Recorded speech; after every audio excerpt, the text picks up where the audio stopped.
Ils sont tous les ans des millions à visiter ce célèbre temple blanc dans le nord de la Thaïlande. Parmi eux, une grande majorité de Chinois. Mais une polémique a éclaté en début d'année quand le propriétaire a voulu leur interdire l'accès du temple pour des raisons d'hygiène et de non-respect des coutumes locales. Des manquements au savoir-vivre qui sont souvent reprochés aux Chinois, notamment sur les réseaux sociaux thaïlandais. Je ne pense pas que la plupart des Chinois ont de mauvaises habitudes, mais peut-être que certains ne connaissent pas les habitudes locales. En 2014, plus de 4,5 millions de Chinois ont visité la Thaïlande. Il devrait être plus de 6 millions cette année. Pour ce guide touristique qui travaille uniquement avec de la clientèle chinoise, les critiques sont exagérées.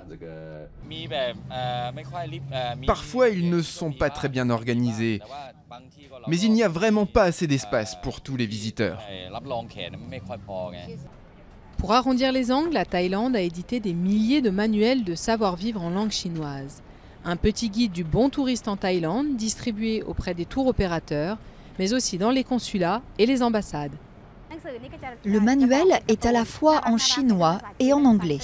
Il explique que quand ils viennent en Thaïlande, ils doivent apprendre que les Thaïlandais ne se touchent pas la tête.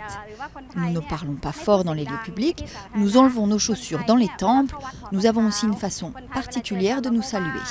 Nous sommes polis et nous respectons les files d'attente. Le tourisme est une source de revenus cruciale pour la Thaïlande. Il représente 8,5% de son PIB. Pas question donc de négliger les touristes chinois et les 5 milliards d'euros qu'ils rapportent chaque année.